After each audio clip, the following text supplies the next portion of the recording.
Welcome to the studio, Alexandra. Congrats on your win. You had a roller coaster game. Can you please talk about us? As usual. I mean, I'd like to, to.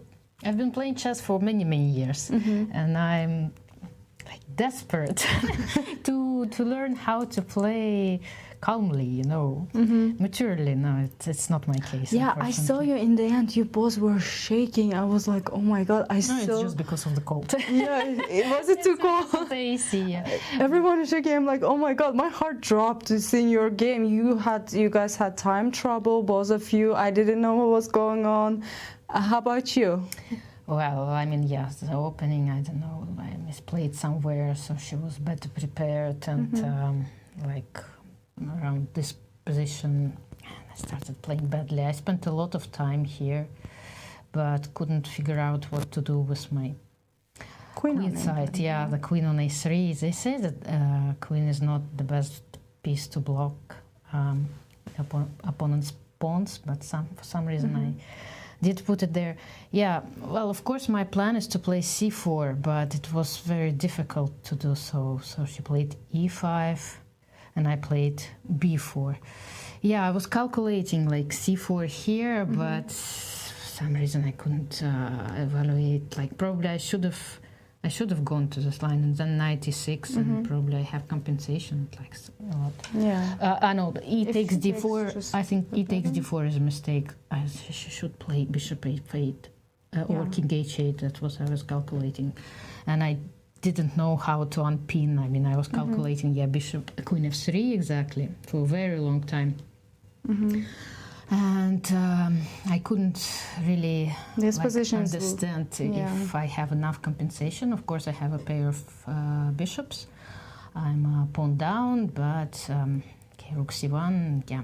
And at the end, I didn't go for it because I played b4. Well, the computer also suggests it's fine. I think I played fine, but for some reason, I mean, I didn't find the correct way to equalize. Honestly, takes c4, this position when you had two pair of bishops, I was like, the king is kind of open as well. At some point, bishops should be fine. So I didn't think that, despite of the fact that your queen was on a3, I didn't think your position was worse. But it's like. They say one piece stands badly. Yeah, the whole thing. It's just like it's so hard to make a move for you suddenly. Yes, unfortunately, the queen on a3 is very badly placed, and all my attempts, like c4 attempts. So for me, b4 was very logical. You're trying to get your queen but out. At the same time, I ruined my queen side. So kind of, and here, maybe queen takes c4 would have been better. I mean, I was hesitating. It both looked pretty dangerous, I must say. King g7, I think, is a good move here. And I must say that I didn't realize how bad actually my endgame would be after bishop takes c5, d takes c5. That came as a big surprise because I thought that, okay, she either has to play rook d8 and I would repeat, or rook a7, then I will play rook c1. And after bishop takes c5, I was like surprised that my position went downhill so fast. I mean, like I misplayed somewhere, and like around when she was starting to play, probably g3 was a terrible move. Probably I should have played f4. I don't know, immediately, because just try to open the bishop. Yeah, eventually, like after g3, g5, f3, I weakened my king. So all like rook a2, rook b2 lines, look pretty dangerous to me, and she can just improve her position little by little, and I mean, I started disliking it a lot.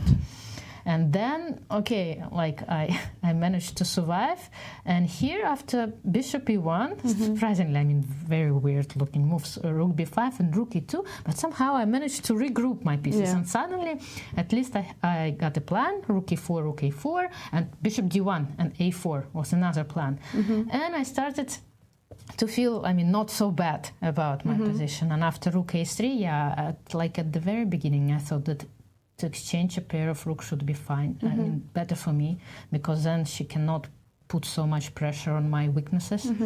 And so I was very happy. And of course, at some point she had, wow, I didn't know that my position was still so bad here. Because after rook b1, yes. Honestly, yeah, I analyzed this position. I couldn't believe my eyes because if it takes, it says it's equal. If after this g4, the idea after takes, you can just play bishop g4. Yeah, take. I don't want to take. And it just the engine suggests that you don't have any useful moves in this position. As white, surprisingly, I was like, take c2 was very welcome.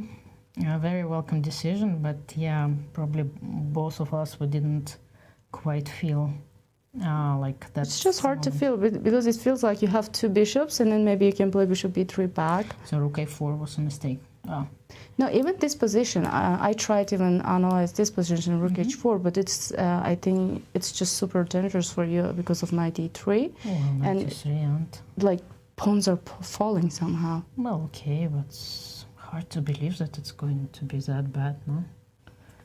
Like, I don't know. I feel like the pawns are like kind of falling. Yeah, well, one pawn is gonna fall for sure. Somehow the center is still closed, and the knight is just jumping. Right? Yeah. It's okay. It's still an endgame. Maybe yeah, that's true. It's still better than. And if I play f4, is it better? Okay, well... That's why, in my opinion, like your try, rook a4 was like very logical, taking. Yeah, it's logical, but if it doesn't work, rook b1, of course, that was the move that I was calculating, and I was calculating mostly night before bishop f5, and then rook d2, and here, if she plays king somewhere, I have rook d1, rook d2. Yeah, true. Or bishop c2, and I was pretty happy about this position. Also, she had to feel the momentum, honestly. If she's not making one right move, it's immediately equality, or you have a pleasant position. She had a good opportunity here, but yeah, after rook c2, of course, I'm out of danger. Actually, she is the one in danger because I have a pair of bishops, and this pawn, even though it's a weakness with two rooks on the board, but now all rooks are exchanged, and actually I was hesitating here. I was like not so sure. Maybe I was thinking about bishop b1, but then bishop f5. I thought that it should be like equal, so I decided to create another exchange a to h. Yeah, to h, and of course it's equal. Like it's a dead draw, but okay, we are not allowed to offer a draw. Which is a good thing sometimes, right? I think it's an excellent. I don't like those draw offers. I rarely offer like draws myself, and it's better just to play it out. And of course, I'm out of danger, and it's such a relief here.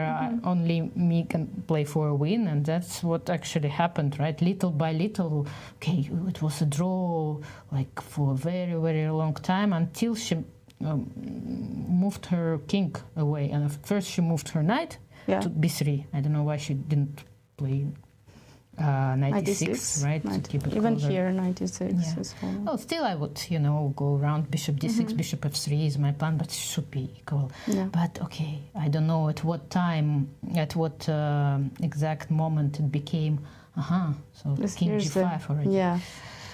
But it's already like playing with a fire, right? I have advanced passed pawn, a pair of two bishops, her knight is out, and well, bishops, they are strong creatures when the position is open. Yeah. So it's just so hard to understand the difference between king g5, king f5 when you have a minute on your clock, but as you played bishop check, and then pawn is somehow running faster. Yeah, she just gives and protected.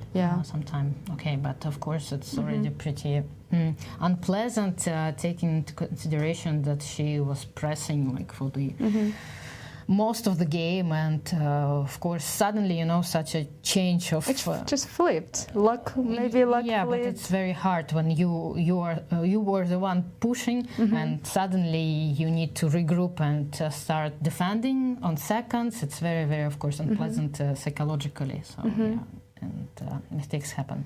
Alexandra, I feel like you're catching your form back and then luck back. How are you feeling going into the last 3 rounds here?